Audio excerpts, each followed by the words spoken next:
Boa noite.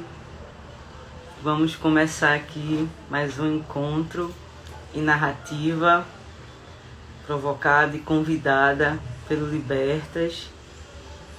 E eu sou Priscila Gadelha, faço parte da comunidade Libertas e vou estar recebendo o professor, doutor Renato.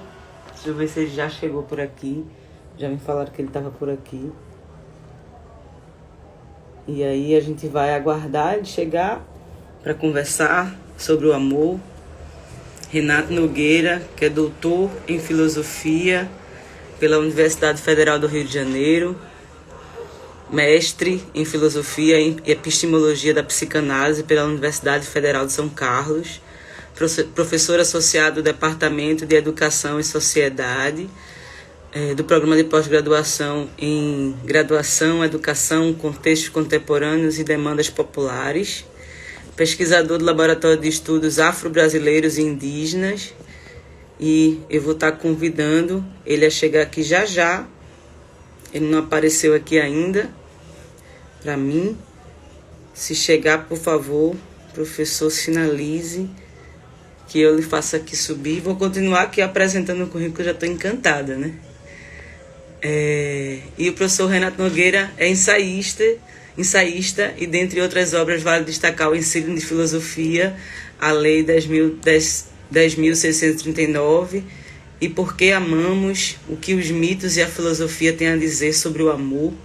Então vai ser uma conversa e um encontro para que a gente possa falar sobre o amor, porque o amor, como falarmos sobre esse caminho, sobre como estamos relacionados os caminhos da espiritualidade, esse caminho tão delicado e tão necessário ter cuidado, mas tão importante falarmos mais sobre isso, profissionais de áreas diversas, para que esse espectro não passe a fazer parte de algum único grupo, mas sim de um grupo que faz parte da humanidade e que precisamos aprender a reconhecer, assim também como precisamos aprender a reconhecer as pessoas que são ateias, agnósticas.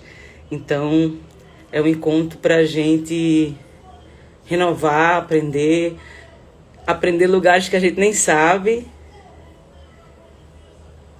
que a gente não teve oportunidade. O epistemicídio, o que o professor Renato Nogueira fala. Opa, ele chegou aqui.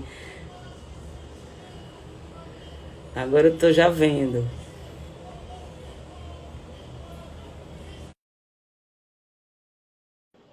Convidadíssimo. Bem-vindas, bem-vindos, bem-vindes. Grace, Jaime, Hilda, Mirinha, Arthur, Alice, Maria Ângela. Agora eu estou já vendo. Olha a janelinha chegando. Lia, Raqueline, companheira. Bem-vindas, bem-vindos. Boa noite. Como vocês estão? Boa noite. Eu não estou lhe vendo. A imagem eu acho que está... Deixa eu trocar a câmera aqui. A câmera está trocada. Então... Isso. Olha a janelinha chegando. Espera aí. Tá. Lia, Raqueline, companheira. Foi agora? Me vendo agora? Não. Poxa, que estranho. Tá aparecendo uma imagem agora.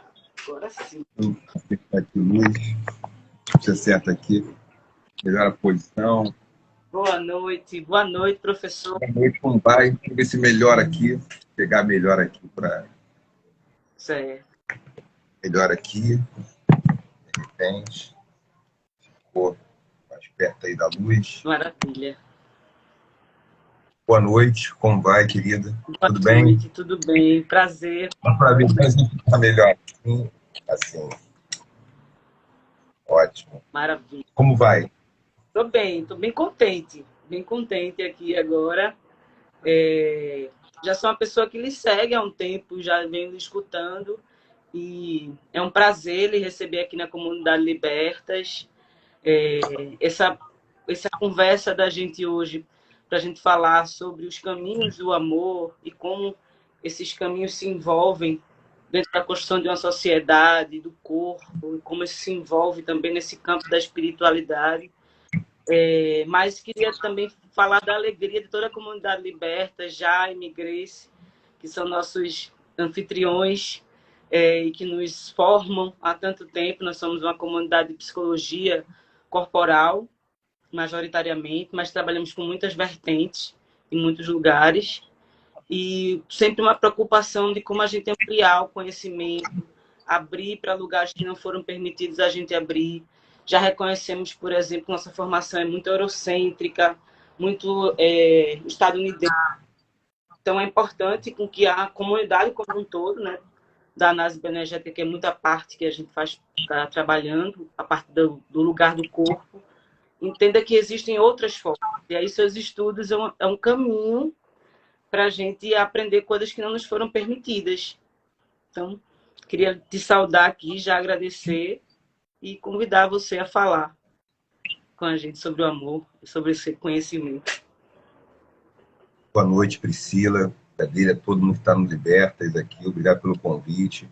É um papo, né? Bater um papo, né, Priscila? Falar um pouco desse tema do amor, que é um assunto que de alguma forma é tão gasto, né? A palavra amor, uma palavra tão falada, tão mencionada. E o que o amor tem a nos dizer quando nós falamos de amor e espiritualidade? Porque pensando, né, no bate-papo que tive antes de vir aqui para a live, em torno desse, né, do tema, né, quando eu começava, falei com a Raquel, né, batendo um papo, ela falou, não, fica à vontade para conversar, me sinto acolhido, né? E acho importante a psicologia corporal, eu acho que a abordagem terapêutica corporal ela é importante numa sociedade que tem negado o corpo, ou que de alguma forma produz o corpo como máquina. Eu acho que talvez uma das coisas mais frequentes numa sociedade de exploração, onde o trabalho ele não tem muitas vezes, ele não é revisto como uma forma de bem-estar e prazer, mas só para acumular coisas, só para produzir para o capital. O corpo se transforma um pouco em máquina. Então, acho que as práticas, as abordagens, terapêuticas corporais são muito importantes. Eu sou muito simpático, gosto muito. Inclusive, eu faço terapia, uma abordagem como paciente, né, corporal. Massa. Então, fiquei aqui pensando aqui, quando falar essa questão do amor, né? O que eu posso trazer como contribuição? Porque pensando muito como é um tema de espiritualidade, vocês estão aqui no esquenta do encontro, de dentro de vocês, falar de espiritualidade é um pouco falar de encontro, é falar de convite, né? De alguma forma, se encontrar conosco. Tem um certo tipo de autoencontro quando fala de espiritualidade. Alguma coisa que é para além da matéria, mas que envolve a matéria. E falar de amor também tem relação com o convite ao encontro, a possibilidade que nós temos de acolhimento, de acolher. E é uma necessidade fundamental. Eu diria que esse sentimento de acolhimento, o sentimento de ser reconhecido, ele é importantíssimo para a manutenção da vida. Então, acho que tem muito a ver quando a gente fala de amor e pensando o amor. Eu gosto muito de pensar o amor por várias vias diversas, ou seja, várias tradições culturais. Eu acho que isso é importante. Como é que o amor aparece em algumas culturas, como ele tem sido idealizado. A gente fala de amor, pensa muito no amor romântico, é muito comum, muito frequente. Pensa nas relações que são quase de uma procura de uma alma gêmea. Mas eu gosto de pensar o amor também como, vamos dizer, uma potência, né, uma possibilidade de manutenção do bem-estar, como se fosse um catalisador para o bem-estar, como se o amor fosse um afeto que nos ajuda a organizar os outros afetos e nos manter de pé, nos manter em contato conosco. Eu suponho que a desconexão que a gente tem, muitas vezes, tem relação com falta de amor conosco, nosso próprio corpo, uma incapacidade de a gente ficar conectado, não ouvir muitas vezes uma dor nas costas, um pé que está doendo, não ouvir alguma coisa que acontece com o nosso corpo. Então, acho que amor tem a ver com escuta também, mas tem uma escuta inicial que eu acho que é de nós mesmos.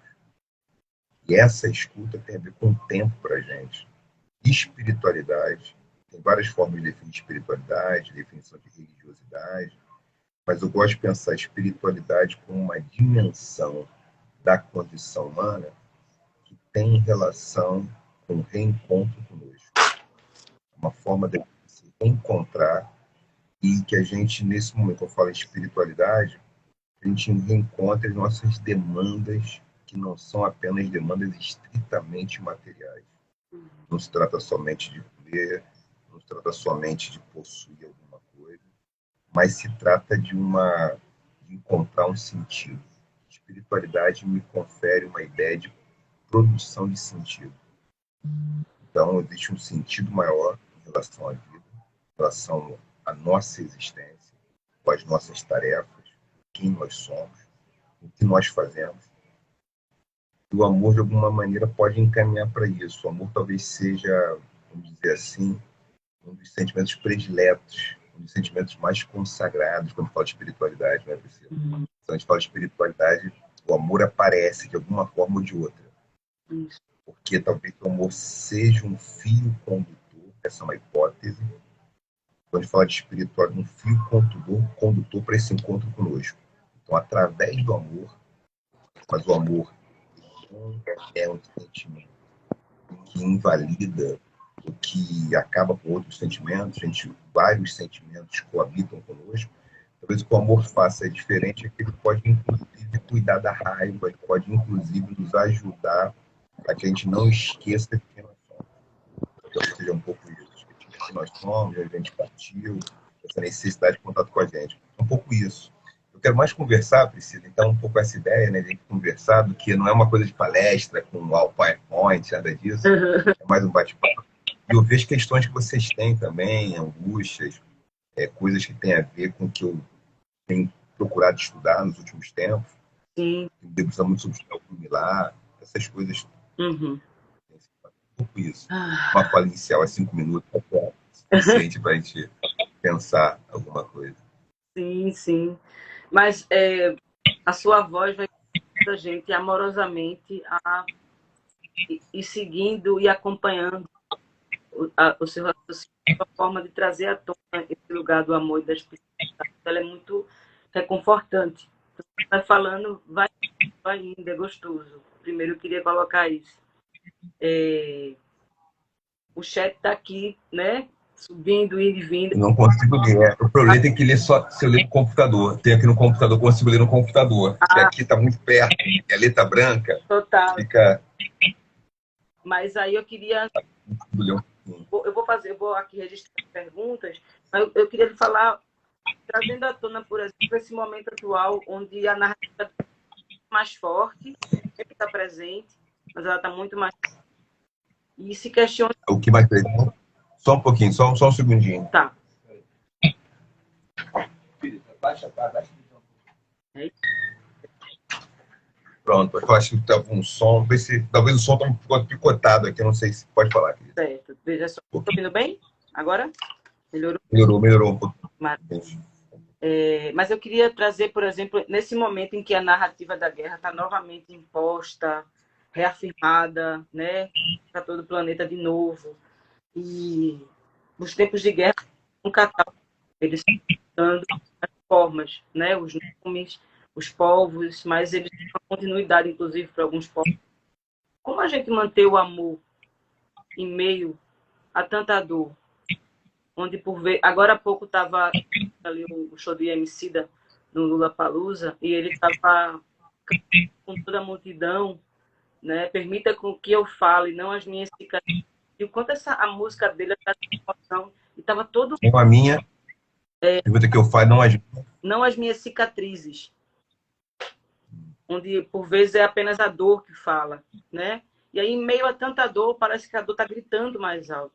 Como manter o amor em meio a tanta dor, horror, negação da vida, do próprio corpo também, né? Acho bem importante que você trouxe. E aí, por favor. Então, é um problema, né? O que os estudos têm mostrado, essa é uma questão que eu fiquei um pouco debruçado, eu fiz um artigo no início do mês, no final do mês passado, sobre a Ucrânia, a guerra na Rússia, a guerra da Ucrânia-Rússia, o conflito geopolítico, né? Tem 16 conflitos hoje rolando no mundo, muitos na África, Oriente Médio. Um desses conflitos é o que envolve a Rússia, né, e a Ucrânia, que tem relação com disputa geopolítica, né? Tem relação com a OTAN, com o Ocidente, como que os Estados Unidos e a Europa E os 30 países que estão na OTAN representam 10%, cerca de sua população mundial, só que gastam 50% do investimento em armamento está com esses 10 países, esses 30 países, que são 10% da população mundial. Uhum. Então tem muita coisa em jogo ali. Isso. E tem, do outro lado, a Rússia e a China, que é neutra. Então tem um conflito que tem a ver com disputa geopolítica. Então, o modelo de sociedade que a gente tem, uma hegemônico, ele dificulta a manutenção do amor, que é um modelo que ele trabalha com a lógica da escassez.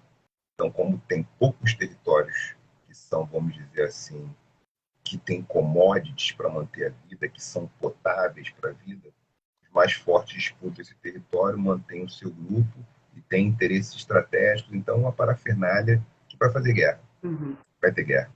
Né? A estrutura da guerra tem disputa geopolítica, econômica, financeira, de poder. Então, manter o amor nessas circunstâncias é um exercício contínuo. E também aí, quando você fala de guerra, tem a ver com exercício político. Então a gente precisa criar plataformas para a produção, vamos dizer assim, de políticas públicas mais afetivas, que levem mais para o amor. Um textinho curto chamado Amor na Cesta Básica, uma provocação de que o amor precisa entrar na cesta básica. E aí, a gente precisa pensar no seguinte: a gente não vai amar todo mundo da mesma maneira, a gente vai ter divergência, vai ter diferença, as pessoas não vão se abraçar incondicionalmente, Uhum. os limites, as fronteiras vão estar postos muitas vezes, mas a produção do amor, ela viabiliza, inclusive, que muitas vezes a gente reconheça que a melhor forma de se relacionar com algumas pessoas é estando separado, entendendo que a gente não precisa conviver com todos como parentes. Alguns vão ser parentes mais próximos, outros parentes mais afastados. E respeitar essas fronteiras, respeitar a soberania, respeitar o limite. Então, eu diria que a gente precisa hoje de mais políticas para o amor, menos políticas para a guerra. Porque se a gente tem um cenário conflagrado, mundial, disputa, onde o capital, a relação de capital-trabalho, onde tem sexismo, tem o patriarcado é um fator importantíssimo. Você é um intelectual feminista, uma pessoa, né, estou vendo, né, seu trabalho, acho que é importante, porque o patriarcado ele modula as relações sociais a partir da força e da virilidade como imposição da força, como domínio e controle do outro. Então a gente precisa instituir políticas para isso. Quando eu falo políticas, tempo livre para as pessoas terem contato com elas mesmas. Uma relação que o trabalho não transforme as pessoas em máquinas. Que as pessoas consigam não só ser reativas. Agora, muito difícil nesse contexto. Então seria um pouco isso, foi criar políticas para isso, para que a gente possa falar não só através da nossa dor. Eu acho que essa é uma identidade perigosa também, que a gente se identifique somente pela dor, pela ausência, pelo negativo. Então é importante que nós falemos das nossas potências, como gente, como humanos, e a gente precisaria como se fosse criar outro formato de sociedade, né? E criando práticas e criando políticas, a relação com a própria terra, Uhum. a relação com a propriedade privada é uma relação que ela também implica em certos problemas. Você tem uma sociedade onde é possível ter população em situação de rua, pessoas sem lar. Né? No Oscar agora, um dos filmes, que é Onde Eu Moro, que é do Pedro, escapou, Pedro Moraes, é um diretor brasileiro, escapou o nome, a gente pode falar depois aqui, está concorrendo. Ele fala justamente de Los Angeles, São Francisco, de cidades com pessoas em situação de rua. Tem no Brasil inteiro, tem no mundo inteiro. Todas as sociedades industriais, marcadas pela Revolução Industrial, pelo trabalho exploratório, você tem pessoas sem lugar para morar. A gente não vai muito longe. Numa aldeia indígena, no quilombo, numa população tradicional no oeste africano, a gente não tem pessoas em situação de rua. Não porque lá seja melhor, mas tem um formato.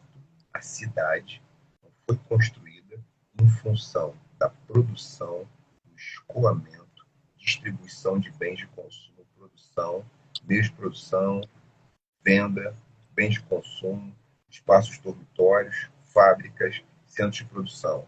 Essas coisas têm se modificado atualmente. As pessoas passam a trabalhar em casa, cada vez mais, dependendo dos setores. Mas a gente tem uma cidade que é construída e que ela permite a exclusão. Então, já na produção da infraestrutura societária, da cidade, a gente tem a exclusão como um fator que faz parte do jogo. Uhum.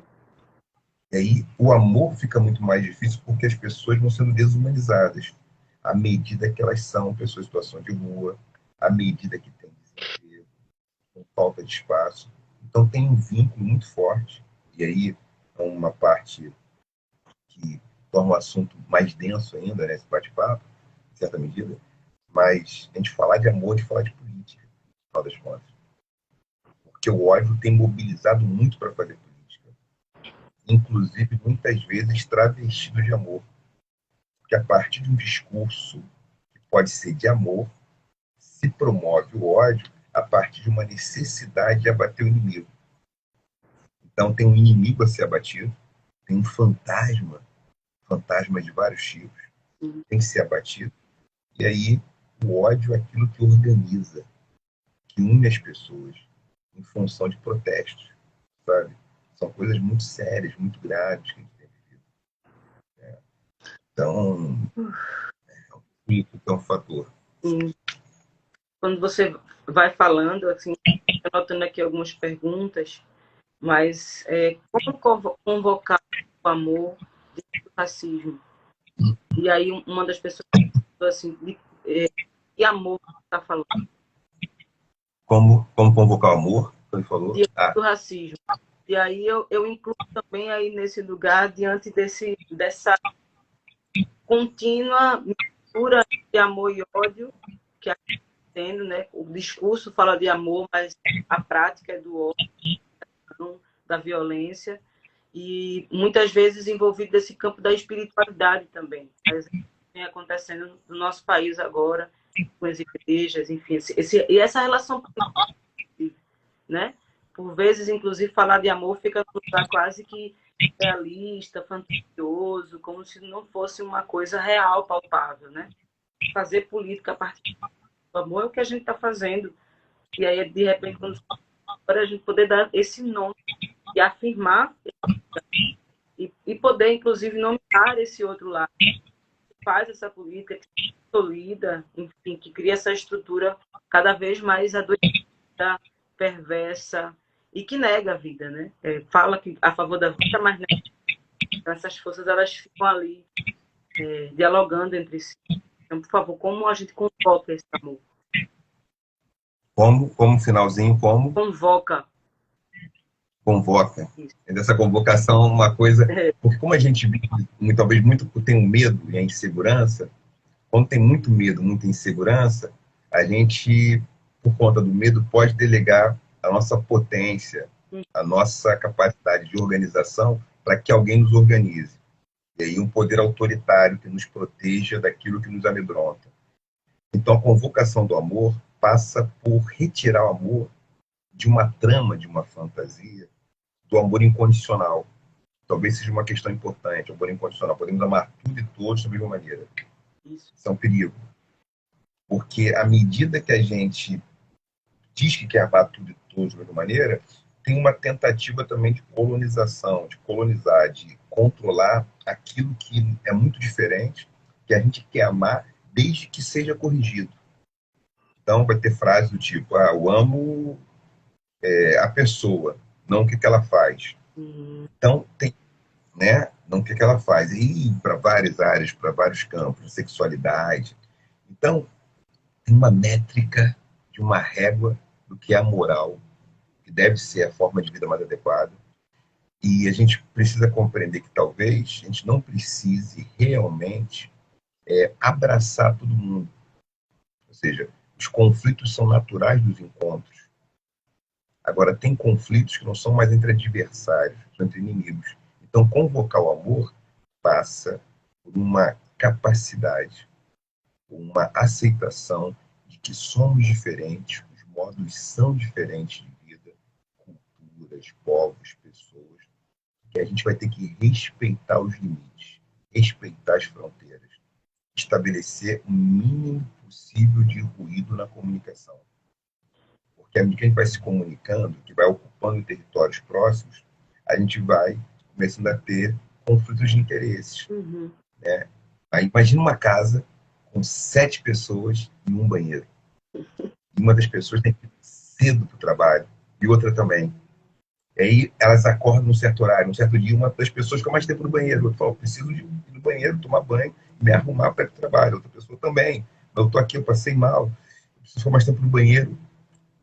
Fazer a gestão desse convívio é uma questão. Então a gente precisa estabelecer acordos contínuos para conviver, para o convívio. Porque à medida que alguns a gente vai ocupando espaços próximos, a gente vai ter que se organizar para ocupar. E aí, como a gente pensa na lógica de dividir o espaço, a gente vai ter problema. Talvez de compartilhar, a gente vai ter menos. Agora, compartilhar requer algum grau de empatia, requer que a gente estabeleça, tenha esse desejo de estabelecer um acordo, de refazer os acordos. Então, a convocação para o amor tem relação com o acordo.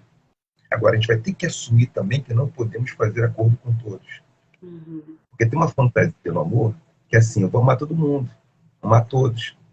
Não há energia suficiente para amar tudo e todos. O que não quer dizer que a gente precisa odiar. Mas muitas vezes a gente pode simplesmente dizer, não vou ter contato com tudo, não preciso ter contato com tudo e abraçar todas as coisas. Então a gente vai precisar estabelecer esses limites, os limites do convívio, sabe? Os limites do convívio. Então esse é um exercício também dos mais difíceis, que tem uma certa fantasia, que é da paixão romântica, né?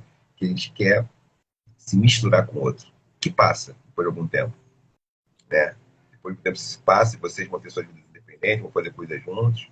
Então esse é o exercício difícil, a gente precisa reconhecer que não dá para acolher tudo e tudo. A gente vai ter que limitar, porque nós somos limitados. E essa vontade de controle, que você falou da guerra, tem a ver muito com isso, né? Controlar tudo. O projeto do imperialismo, né? De controle geopolítico, tem um imperialismo político, tem um tipo de imperialismo também gnosiológico, psicológico, de controle, que está presente no patriarcado, presente no racismo, que tem essa ideia. Não tem coisa para todo mundo, os mais fortes vão tomar.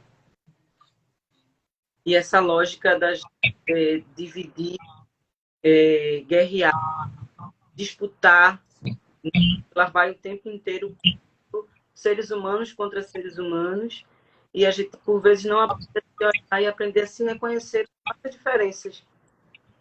E nesse reconhecimento de diferenças, a gente destruir esse território geográfico, vamos dizer.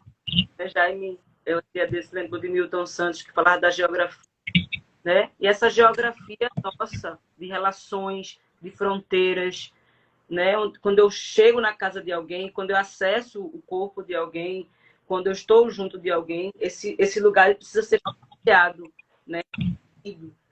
E na área é justamente da imposição, da violência, que aí é o patriarcado, é o racismo, nega, ele não pergunta, ele nega. Ou ele afirma esse lugar contraditório, colocando o tempo inteiro a violência como moeda de troca, quer seja na fala, quer seja na violência armada, quer seja na violência política, e negar os espaços. Então, trazer o amor para o campo da política é trazer também uma necessidade de mais pessoas se colocarem nesse campo. E quando a gente fala em política, também não é política partidária, de representação institucional, mas no fazer do dia a dia, né? A política da convivência, que por vezes é o mais difícil, né? Do encontro, do relacionar, e trazer esse lugar. A gente aqui está falando da comunidade de psicologia corporal, mas muitas outras pessoas estão chegando, né? Pode ser levado para qualquer espaço. Para nós, terapeutas, é um papel necessário, né? Porque são as relações humanas diante dessa negativa contínua de vida do outro. Então, falar, por exemplo, né, patriarcado, capitalismo, porque a estrutura está consolidada e que o império ele não pergunta, né? Ele toma, né? Assim como Uhum. o território, tentou tomar nossas subjetividades, vem fazendo isso por umas formas de trabalho, trazer à tona esse lugar envolvido no amor, eu acho que é um lugar precioso e necessário para a gente. Fala sobre isso também, mas que é um lugar muito a partir do autoconhecimento, né? De entrega. Muito, um lugar muito, ele está dando um pouquinho, dando um lugar muito Do autoconhecimento, da sua autoconhecimento. da sua Tá. ação. Tem uma questão aqui, Priscila, que é só o Gama Consultoria. Como você vê o amor com todas as possibilidades e verdade, gênero e sexualidade? Tem uma questão que tá lá no... Certo. Até curti, tá lá na interrogação. Eu penso que tem um problema que é da cis heteronormatividade. O patriarcado, ele opera também com muitos binarismos, sem dúvida nenhuma. Uhum. O patriarcado ele precisa fazer, né, para poder operar. Então, a gente tem, e aí tem também uma questão que é de ordem religiosa. Algumas tradições religiosas, elas operam dentro de uma cis heteronormatividade, elas fazem coro com essa perspectiva política, sem dúvida nenhuma. Então, como é que eu vejo? Eu vejo que é importante que as pessoas sejam felizes, que as pessoas expressem sua sexualidade, que as pessoas tenham suas identidades de gênero respeitadas. Isso é fundamental. A gente não pode querer que todas as pessoas se encaixem num único modelo. Isso é um problema. Isso é um problema. Então, a cis heteronormatividade, ela acaba por, e o patriarcado junto, e vem o sexismo, acaba por se criar formas muito limitadas para que as pessoas possam expressar a sua vida, a sua intimidade, sua vida sexual, sua sexualidade. Então tem um problema.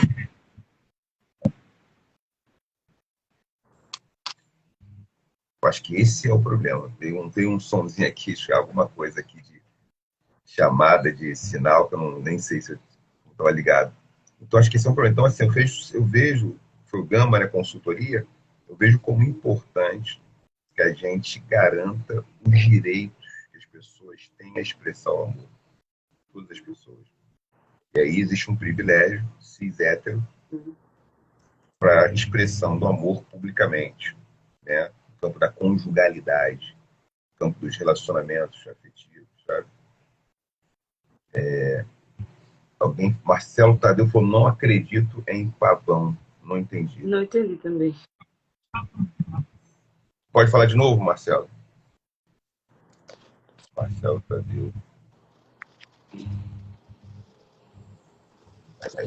Mas, olha, outra pessoa falou aqui, muitas pessoas estão ansiosas ou depressivas. Como lidar na vida de casal com a ansiedade de ambos? A ansiedade é uma das questões que tem muito a ver com medo, né? A ansiedade é um sentimento que tem a ver com a emoção do medo. Com medo, a gente ou ataca, ou a gente, vamos dizer, ou a gente foge, ou a gente paralisa. Então, como é que eu percebo? Diante da ansiedade, que é um sentimento em que ele fica cheio de expectativa sobre o futuro, então tem uma relação que é um susto em relação àquilo que virá, acho que o casal vai ter que se organizar. É óbvio que uma terapia de casal, é óbvio que muitas conversas, é óbvio que refazer o contrato é algo muito importante e que cada pessoa também se cuide individualmente para poder estar junto na relação. Eu acho que isso é uma coisa importante, que as pessoas se cuidem individualmente para poder estar na relação de modo mais saudável, para que ela não tenha só no outro a sua fonte de felicidade. Se empobrece muito. Se aquela relação for a única fonte de felicidade, tem que ter bem-estar no seu trabalho, bem-estar com o seu próprio corpo, bem-estar com a sua saúde, com as suas relações de amizade, para que você não crie uma expectativa só no outro. Aumenta muita ansiedade no casal. Uhum. Então, se tu está muito mal na vida, a relação ficar sendo a única válvula de escape, isso é um problema. Isso é um problema. Sobre o pavão, não sei quem foi o Marcelo falando, eu lembrei daquele mito de Hera, em que os olhos do gigante de Argos vão para o pavão como símbolo da fidelidade. né? O símbolo da fidelidade, o pavão, é um dos símbolos, acho que é isso, muito mais que o símbolo de um exibicionismo, né, pela sua beleza, o pavão é aquele símbolo da fidelidade porque toma conta de uma personagem mítica, que é Io, essa personagem mítica que era amante de Zeus. E Hera faz isso para que o pavão, abrindo a sua cauda, com aqueles 1000 olhos, ele possa não deixar que Zeus vá lá e encontre a amante. Então, acho que é isso, né? A questão da fidelidade é uma metáfora muito bonita para a fidelidade. Aqui, né? A interpretação. É naquela questão da ansiedade. As pessoas têm que não depositar tudo naquele objeto. Um objeto, ele pode ser uma única fonte de prazer, a única fonte de alegria, a única fonte de felicidade. Acho que isso é um problema. Vai criar mais ansiedade, mais medo. Quanto mais medo, a gente mais ataca, mais fica paralisado, sem saber o que fazer, colapsa praticamente, ou fica na defensiva. E na defensiva também é muito ruim para o relacionamento. Porque você não diz o que você está sentindo, não diz o que você está pensando para o outro. Né? Não que você precise dizer o que pensa e sente para todo mundo. Tem relações que são protocolares. Agora, numa relação de intimidade, com o que você considera, você precisa passar por essa fronteira e se apresentar. E aí dizer, inclusive assim, estou com medo. Sentindo medo dessa situação aqui, esse novo momento da nossa vida, que virá agora, não sei, a gente decidiu, por exemplo, se eu decidir casar com alguém, sabe? Isso. Que bom você poder trazer à tona, nosso, inclusive o medo, que por vezes está permeando muitas relações, mas não é falado, colocado à tona. E Solange citou aqui que ela teve uma possibilidade agora de expandir o amor quando descobriu e percebeu com o filho trans. Eu acho que parte do lugar de ultrapassar o medo, de olhar para a situação e poder crescer junto com ela e ampliar lugar que de repente você nem sabia que tinha. Então, obrigado, Solange, por compartilhar, porque eu acho que esse lugar permite a gente ultrapassar o medo e a gente encontra outro lugar, outra relação, permite se afetar, construir, né? E na afetação a gente pode aprender a lidar, não misturar, né? Acho que também muitas hoje fala disso, mas como também a gente se cuidar, né? Eu acho que também fala de cuidar de como eu olho para dores, feridas, mágoas, marcas, e acho que é importante esse lugar do autoconhecimento também. Jaime, eu acho que fala e o amor universal? Pergunta. Jaime está falando, gosta muito da forma como você fala sobre o medo e a importância da intimidade para a espontaneidade dos corpos e da vida. Agradecendo aqui. E a gente...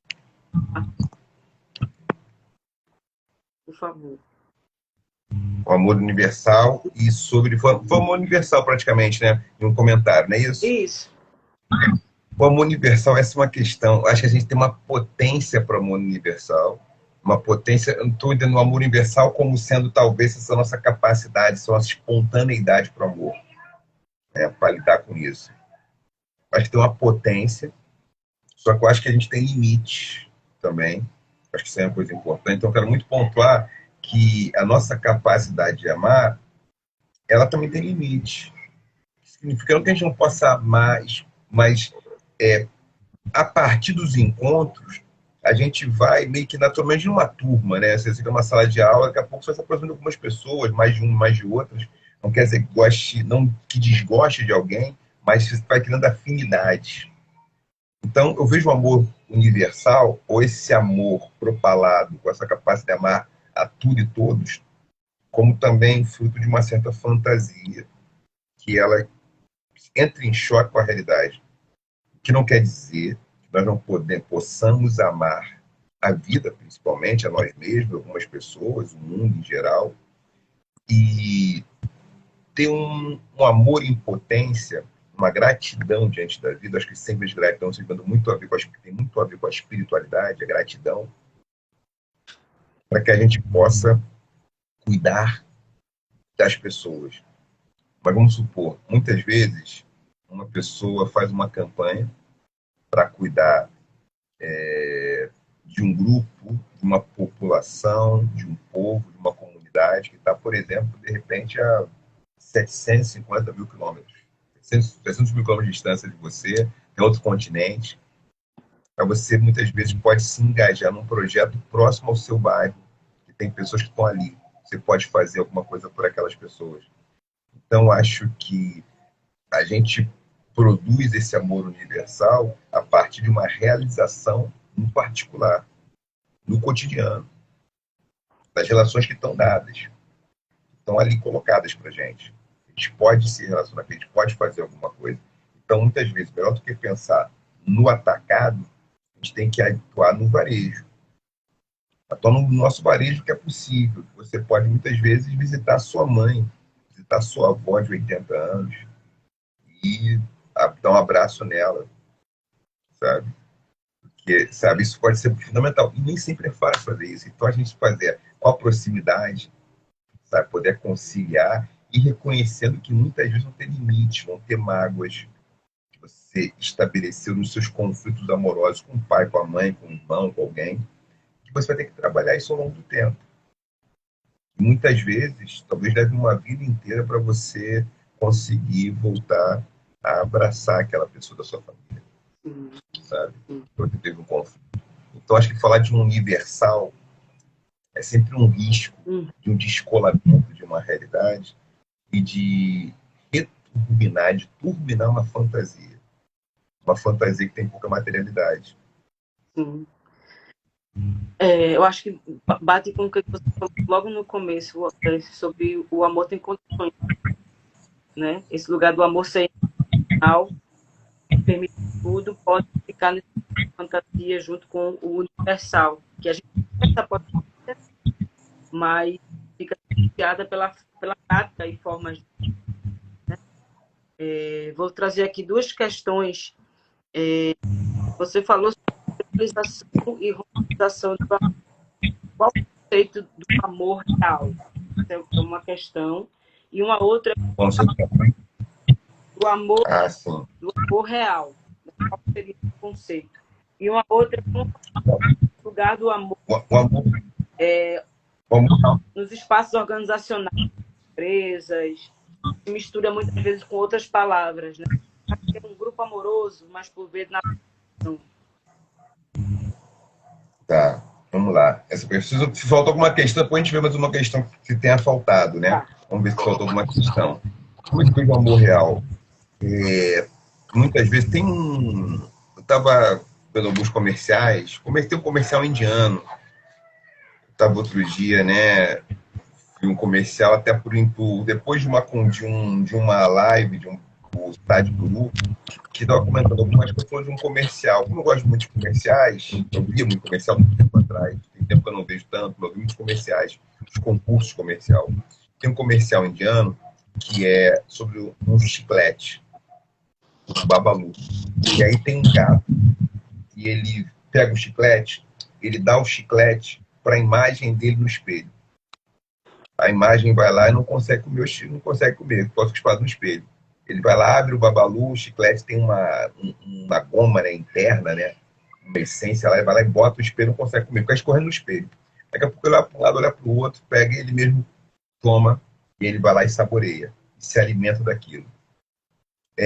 A fantasia, a gente projeta muito o outro, a gente tem uma régua, tem uma moldura que quer enquadrar o outro. Esse amor real, ele é o encontro com as nossas limitações, é o encontro com a limitação do outro. E você vai ter que fazer uma aposta para poder caminhar com alguém no relacionamento. Fazer uma aposta, reorganizar, remodular. Não vai poder dizer sim uma única vez, por exemplo, num casamento. A Sorbonne Fusomé ensina isso. Nunca se diz sim uma única vez no casamento. Porque você dizer sim uma vez, depois virou não.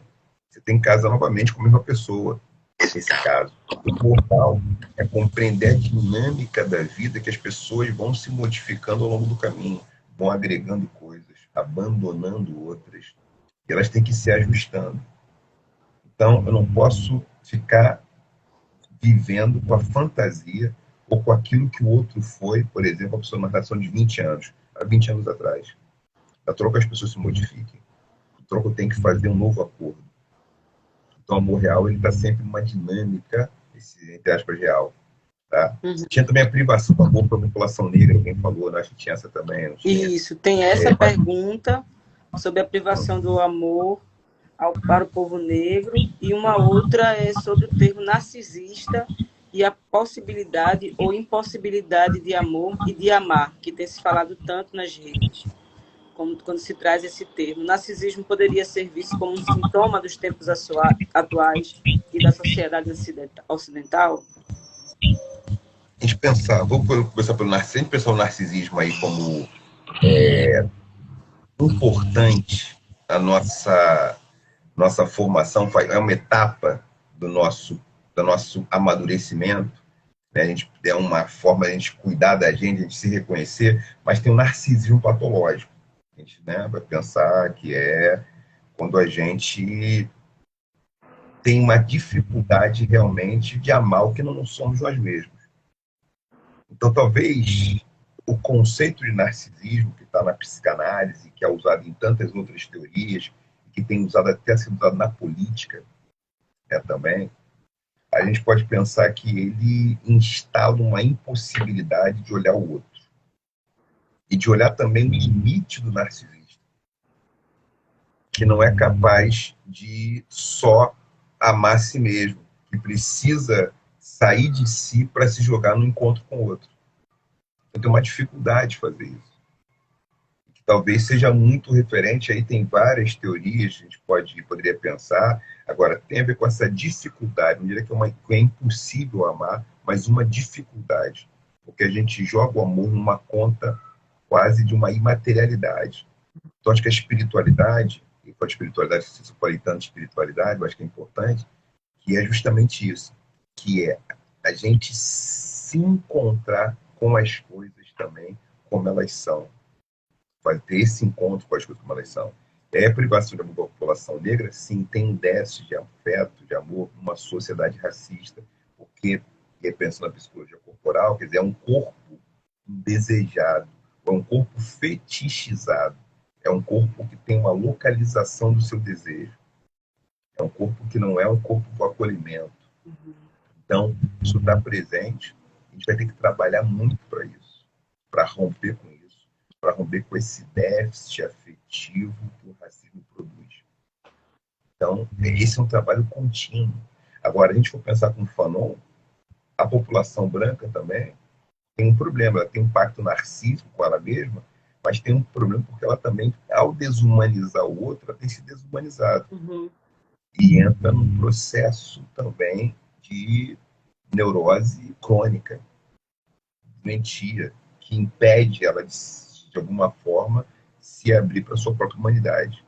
Então a gente tem aí o racismo do Fanon, ele é um problema não só da população negra mundial, da população branca, assim como então do racismo do racismo para povos não brancos, é também um problema, né, da população branca para o Fanon, que vai apontar isso, tendo com as relações étnico-raciais.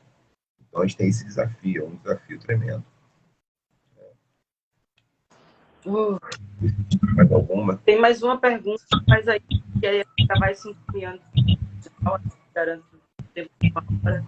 A narrativa aqui é um convite também para participar do terceiro congresso latino-americano de psicologia corporal, que vai acontecer agora em junho, e o professor Renato vai estar presente junto com a gente, trazendo mais profundamente o tema, envolvendo mais toda a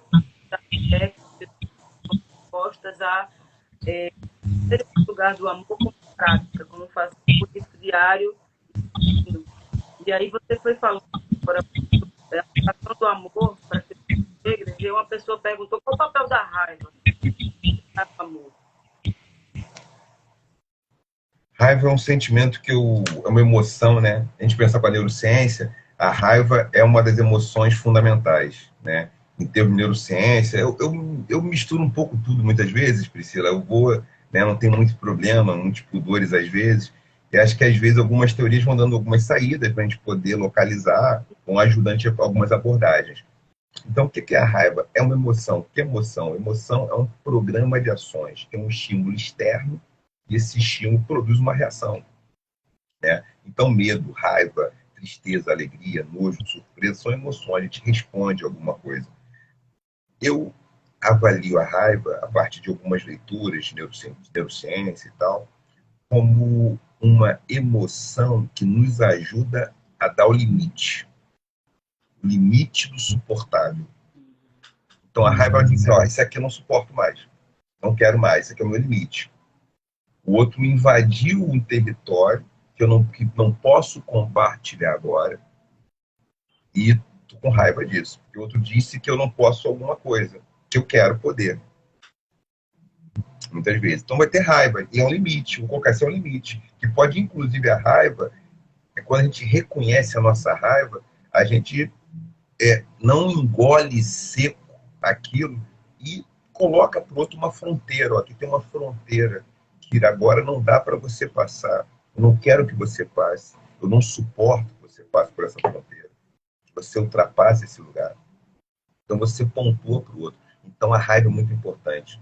Não tem vida sem raiva. Estou dizendo, o amor não é anulação, o fim das outras emoções, dos outros sentimentos. O amor é um sentimento, um afeto que nos ajuda, inclusive, a utilizar os outros afetos, utilizar a própria raiva, para dizer, nesse momento, eu não tenho condição nenhuma de a gente conversar sobre esse assunto. Estou muito aborrecido. Então vamos dar um tempo para a gente conversar sobre isso? Vamos conversar amanhã. Ou daqui a uma semana, por exemplo, eu vou ter um trabalho, eu vou estar muito ocupado, daqui a uma semana a gente conversa novamente. E aí, isso é porque a raiva ela é importante para a gente estabelecer os limites das fronteiras. Mas muitas vezes, na fantasia de um amor incondicional, a gente não quer ser apresentar a raiva do outro. Por isso que o amor é algo que dá muito trabalho. Porque se eu me relaciono com uma pessoa, eu preciso conhecer a minha raiva e a raiva dessa pessoa, reconhecida como os nossos limites. Eu acho que essa é a raiva que estabelece o limite. Então, sem raiva não tem como ter amor. Não tem como. A raiva não é ódio, a raiva não é a ira. A raiva é uma emoção que ela nos organiza. Ela não é o ódio, já é outra coisa. A ira já é outra coisa. Isso. E fiquei me lembrando da raiva. Você tem contra a raiva? A raiva me trouxe até aqui. Ela foi me contorno até poder falar, poder colocar, poder expor minha tese. Então, por vezes, sentimentos mais dificuldades que a gente precisa olhar, reconhecer. Não, tá picotando um pouquinho o som, não sei como tá o meu som. O seu, para mim, ele picota um pouco. Ele picota um pouquinho. Sim. Esse é o meu. Vamos ver, você tá me ouvindo? Tô ouvindo. Pronto. Mas eu acho que eu queria só trazer esse ponto da raiva, porque eu acho que é bem importante a gente falar, porque é um sentimento muitas vezes negado, quase criminalizado, sabe? Sentir raiva, né? Não pode sentir raiva, como uma expressão que de repente não pudesse vir. E esse amor idealizado, fantasiado, e que nega, na verdade, a realidade como ela está dada.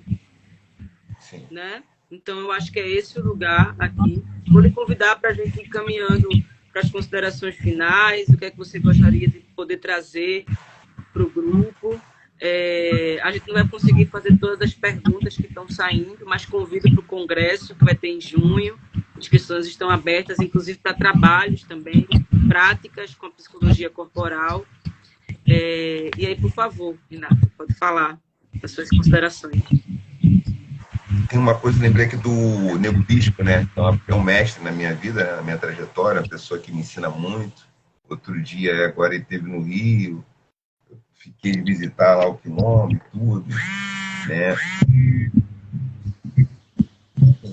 Algumas coisas ele disse uma coisa importante outro dia, a gente almoçou aqui, né, almoçamos, tomamos um negócio e tal, que tem que tribalizar. A gente fala, tem que tribalizar.